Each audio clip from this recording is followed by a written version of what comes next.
Assalamualaikum warahmatullahi wabarakatuh. Hai, apa kabar teman-teman semua? Insya Allah baik semua. Berjumpa kembali dengan Agung Channel di sini.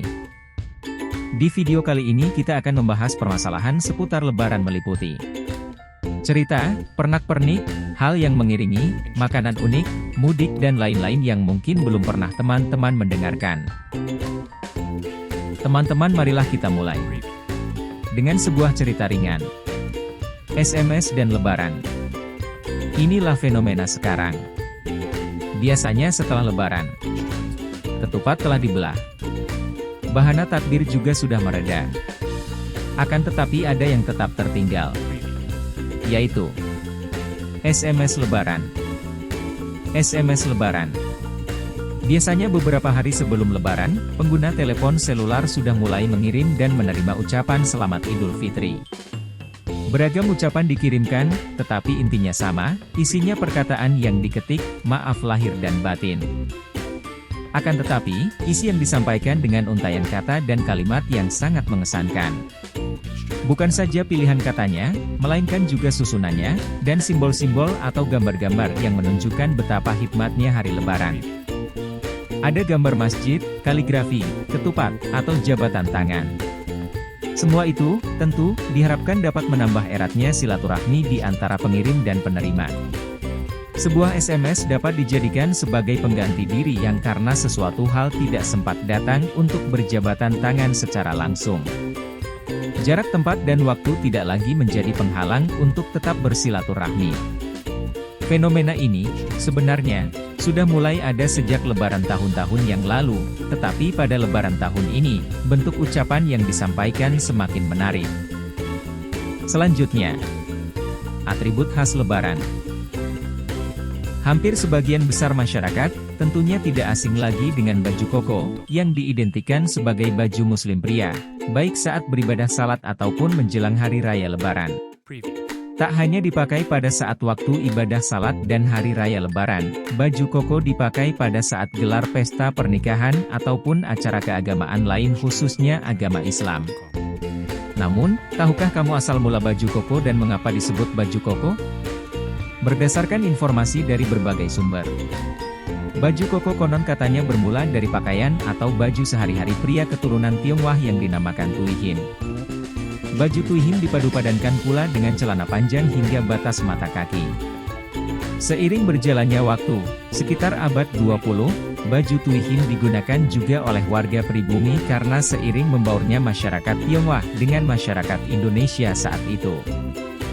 Termasuk diantaranya dipakai juga oleh kalangan masyarakat Betawi yang kemudian disebut dengan baju tikim. Oleh masyarakat pribumi, munculnya istilah baju koko dikarenakan seorang pria Tiongkok yang menggunakan baju itu disebut engko-engko, sehingga jika diucapkan dalam bahasa Indonesia menjadi koko. Dari versi lain menyebutkan, baju koko diadopsi dan mirip dengan baju adat khas Jawa yang disebut surjan yang dipakai untuk menghadiri acara resmi seperti upacara adat Jawa, dan dilengkapi aksesori belangkon atau beberan. Baju surjan inilah dipercaya menjadi pencetus kelahiran baju koko di Indonesia. Konon, baju surjan ini adalah hasil sentuhan dari Wali Songo yakni Sunan Kalijaga. Model baju surjan Jawa tadinya berlengan pendek. Namun Sunan Kalijaga memodifikasi baju itu menjadi baju takwa dengan lengan panjang. Adapun tujuan dari modifikasi baju surjan menjadi baju takwa, ternyata memiliki makna dan filosofi sendiri dimulai dari penyebutan nama baju takwa dikarenakan hanya boleh dipakai saat acara keagamaan saja. Kemudian di leher baju takwa terdapat 3 buah kancing. Ketiga kancing tersebut melambangkan iman, ihsan, dan Islam. Kemudian, Lebaran dan petasan pada masanya. Apakah yang teman-teman ketahui? Petasan pertama kali ada di Cina. Negeri tirai bambu telah mengenal bazou, yakni bahan peledak yang dibuat dari bambu, sejak 200 tahun sebelum Masehi. Uniknya, bazou merupakan penemuan tidak sengaja dari seorang juru masak ketika menggunakan bambu yang dicampur dengan batu bara, sulfur dan potasium nitrat sebagai bahan bakar tungku, yang waktu itu menimbulkan ledakan. Singkat cerita, petasan bisa masuk ke Indonesia karena dibawa oleh para pedagang Cina. Dulu pernah ada larangan membakar petasan yang ditetapkan oleh VOC, karena khawatir dapat menyebabkan kebakaran di wilayah penduduk dan kebun. Walau begitu, petasan pernah digunakan oleh masyarakat Tionghoa di Surabaya untuk menyambut Imlek. Mereka percaya suara ledakan yang berasal dari petasan dapat menjadi pengusir roh jahat serta membawa kebahagiaan. Dari situ, petasan dan kembang api semakin banyak digunakan di Indonesia. Berbagai tradisi yang menggunakan keduanya sebagai alat penyambut antara lain adalah Ramadan dan Lebaran, Natal, Tahun Baru, hingga acara-acara adat pernikahan di Betawi. Lebaran Opor Nastar. Merayakan Hari Raya Idul Fitri atau Lebaran. Perayaan Lebaran kerap diramaikan dengan aneka sajian kuliner. Kuliner wajib yang sering dijumpai saat Lebaran di Indonesia adalah kue nastar dan opor ayam. Nastar merupakan kue kering yang berisikan selai nanas. Biasanya, nastar disajikan di dalam toples berdampingan dengan kue-kue kering lainnya seperti kastengel dan putri salju. Kue nastar memiliki kekhasan pada rasanya yang manis legit namun tetap memiliki cita rasa gurih dengan aroma butter yang kuat. Kurang rasanya kalau Lebaran tidak makan opor ayam. Setelah menjalani puasa Ramadan selama 30 hari penuh, kini di hari Lebaran wajib banget makan opor ayam. Apalagi, selain disantap dengan nasi, opor ayam juga bisa disajikan dengan ketupat ataupun lontong. Bahkan, opor ayam juga cocok dipadukan dengan lauk tambahan lainnya, seperti sambal goreng ati atau kering kentang. Yuk dilanjut dengan stoples dan Lebaran. Ada stoples madu tertua di dunia diyakini berasal dari 3.500 tahun sebelum Masehi. Stoples adalah wadah kaku, berbentuk silinder atau sedikit kerucut, biasanya dibuat dari kaca, keramik, atau plastik, dengan mulut atau bukaan lebar yang dapat ditutup dengan penutup seperti tutup ulir, sumbat gabus, dan lain-lain. Asal kata stoples berasal dari bahasa Belanda.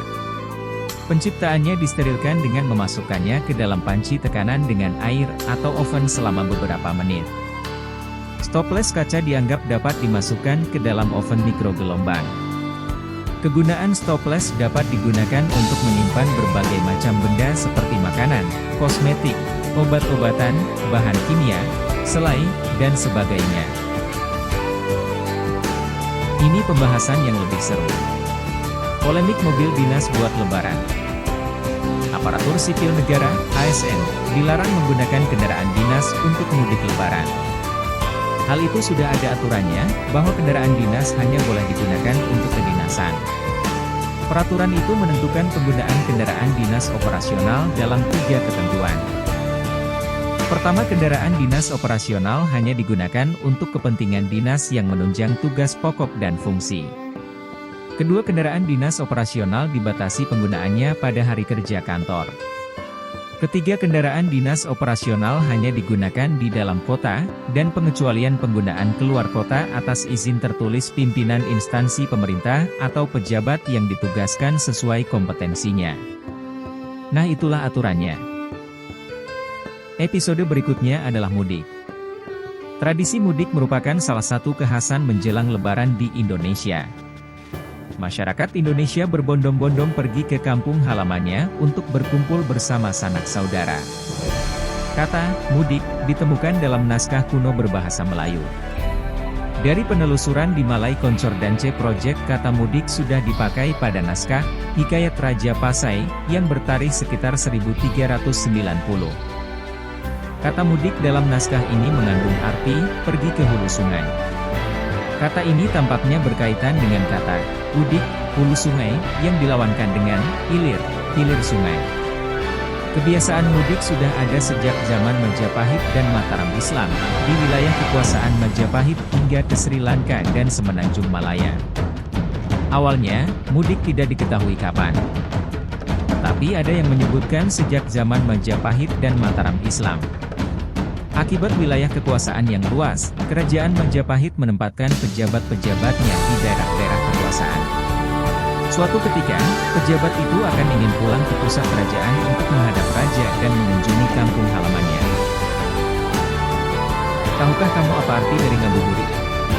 Istilah ngabuburit tak asing dan biasa identik dengan masa puasa Ramadan. Kegiatan ngabuburit biasanya dilakukan pada sore hari sembari menunggu azan maghrib pertanda waktu buka puasa tiba. Dari mana istilah ngabuburit? Ternyata, istilah ngabuburit berasal dari bahasa Sunda. Apa arti dari ngabuburit?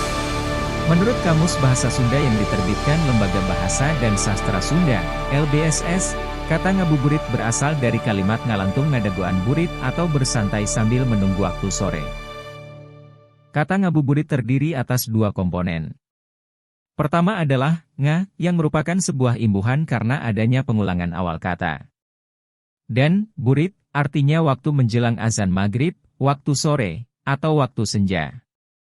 Meski dari bahasa Sunda, ngabuburit atau mengabuburit juga sudah masuk dalam Kamus Besar Bahasa Indonesia, KBBI. Menurut KBBI, ngabuburit atau mengabuburit artinya menunggu azan maghrib menjelang berbuka puasa pada waktu bulan Ramadan. Semoga pembahasan seputar Lebaran bisa bermanfaat dan menjadi referensi buat teman-teman YouTuber sekalian.